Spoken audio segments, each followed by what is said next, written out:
your whole units. Maybe I'll let you explain a bit about veterancy, IPK.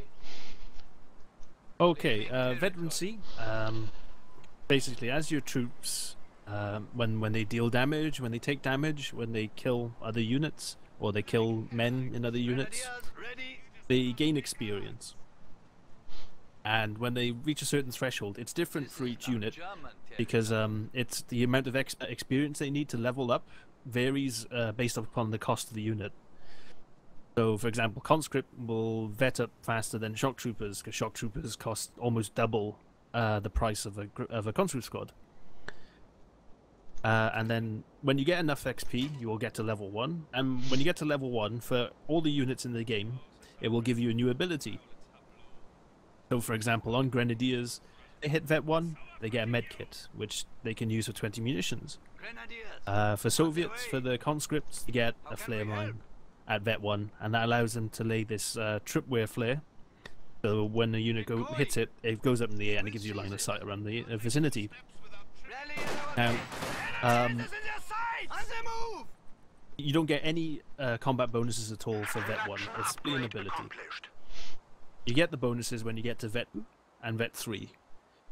And according to the developers, when I spoke to them about Vet 3, when you have a Vet 3 unit, it's roughly the equivalent of having 1.6 of the units. So it's like having one unit plus 60% of the performance of that one unit rolled into that one unit. I know this sounds a bit complicated. But that's what it does. Some of them give you some more versatility, like I believe Grenadiers get longer range on their rifle nades at Vet 2, and Molotovs can throw conscripts can throw Molotovs further at Vet 2 as well. So I'll just show you on the screen here. I have one unit with Veterancy 1, so they have a little star, 1 star above their icon here, and you'll see that also in the control group at the top right. You'll see when you select your unit, you have a counter here, so that's the kill count, how much enemy units it killed. So not squads, but really one model. So and if you hover your mouse over it, you'll see if it killed infantry, vehicles, buildings, or friendly skill. So it's important to note that in Company of Heroes, you can kill your own units if you throw, for example, a Molotov cocktail on one of your units. You don't want to do that. So the more units your unit fights and kills, or you'll get experience, like we just explained. And if you want to see what the veterancy does, you can hover your mouse over each star over here, and it'll tell you what it does. So the first, for example, the Grenadiers, like he explained, is a med pack that you can only use on a not on the unit itself, but on the friendly unit. So now I'm healing. I'm healing my second squad over here, and you'll see healing icons appear. At Vet 2, advanced rifle training improves weapon accuracy, and at Vet 3, combat expertise increases squad survivability and weapon control while under fire. So you can do that for every unit. You can see what each veterancy star does for them. I'll also give you a link to a guide that one of the community members named Wolf did. So it's a pretty good guide. I'll put the link in the chat. You'll see all the different whoops, sorry, I gave you the wrong link there. So that's still a good link. The first link is guides, so it covers also what we spoke about today. And the second link is the veterancy guide. So you'll see what's all the bonuses for all the different veterancy for each units. Another thing concerning health is you'll see that there's a health bar for your units. You have it on top of the icon and at the bottom over here. So health will go down for your units. So you'll see that each infantry. What I mean, sorry, is each infantry will each have their own health. So even though if the squad is complete here with four units, there's still some health missing. It's probably at 90% right now because some of the infantries got damaged and weren't healed. Now the only way to heal infantries is with some abilities. So either with the ability right here with the field first aid kit once they get that ability at Vet 1, or you can build a bunker. And I'll explain that in more details again tomorrow for how to yield your units with both armies. But I'll just give you a quick example of how your units heal. And even though they're healed at 100%, the health bar won't go at 100% if it's not a full squad either. So let's say you have 4. And that's an important thing to understand, because let's say you have for a full squad, but the health is very, very low. You'll probably want to retreat because they'll die very, very quickly, and you'll probably lose that whole squad. And you can see also that this unit took a long time to build the bunker, because there was only one unit building versus a whole squad. So that's another thing you want to keep in mind. We'll jump to the next point. IPK. We'll talk about different abilities. So maybe just talk about how like the different types of abilities and that they use ammo. So I'll let you go. Yeah, sure. So so for example, I'll bring some constructs up to you. You know that strap point just outside the house? If you just give me, just have line of sight of them is fine. You don't have to shoot them or anything. So conscripts, they're they're the mainline infantry for the Soviets, but they have a number of abilities. I mean, one of the most talked about ones is the Molotov, and that costs 15 munitions. So you can probably see one of them make an animation. There's like an animation there, and they throw a Molotov. That costs 15 munitions, and that's a flame grenade. The other ability they have is Ura, which gives them speed. So then they can run away from things quicker, or they can get in for a flank a lot quicker. One thing to be wary of is that for a few seconds when you activate Ura, they won't actually fire their guns. So be aware of that as well. You haven't got any vehicles on the map yet, have you?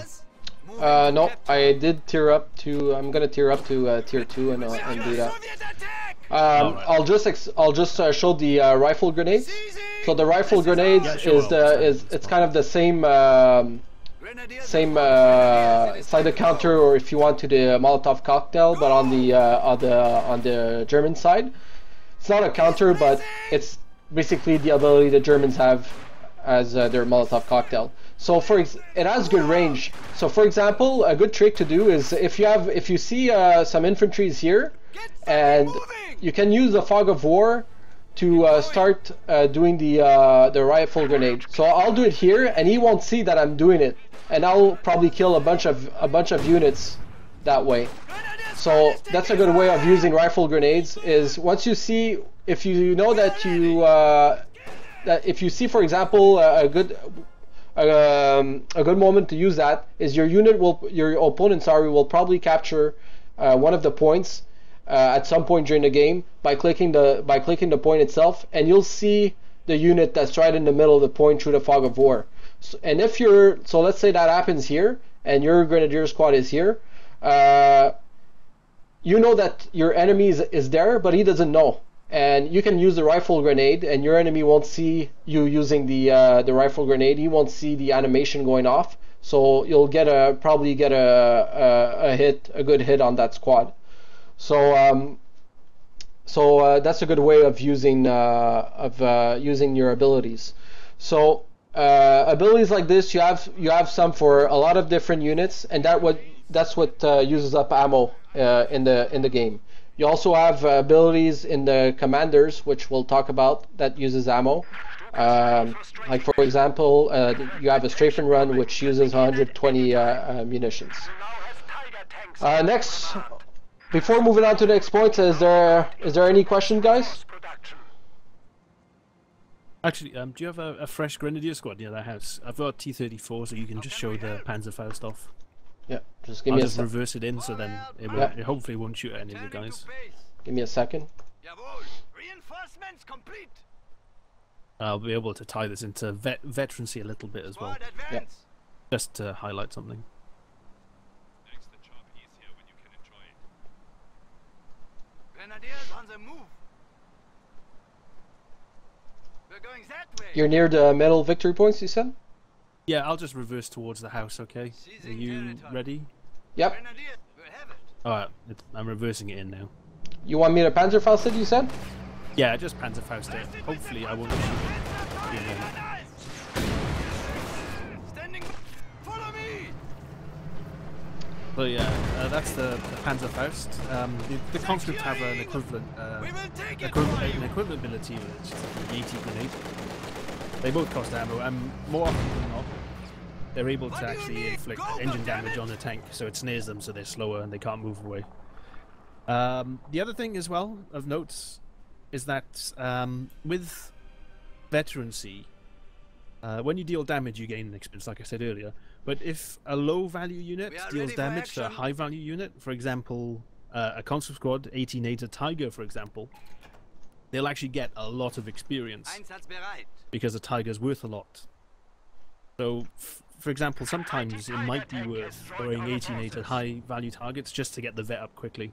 So that's something to be aware of as well. That's in the game. So doing damage to high value targets will get you vet a lot quicker. Do you have a Gren squad that doesn't have any of the yellow bar filled at all? Yes. Let me see. Just got a full screen for a second because I. Yeah, sure. Grenadiers Oh, I'll build a new one. It's gonna take a second. In the meantime, there's Kaboo that's asking when is the best time to retreat a squad. So I think we explained that a bit, but maybe you can go a bit into details, IPK. Yeah, it's tricky. Depends how risky you want to be. I mean, with conscripts, for example, I would say 3 men left. Good time to retreat. If you've got, or for Gren, for example, if you've got 2 men left, that might be a good time to retreat. But I mean, you can be risky if you want to try and get a rifle nade off or something like that, and you've only got 1 guy left. You can give it a go, but it's a gamble. You know, you have to, you know, it depends on how you like to play. If you want to be really safe early, I mean, if you see you're outnumbered, if you've got 1 squad and your opponent has 2 in the area, and you have no way of getting support to that squad in time, just retreat straight away. You know, so you don't lose any men in that squad, and then you save, you know, your resources, and then you can reposition to take on those 2 squads.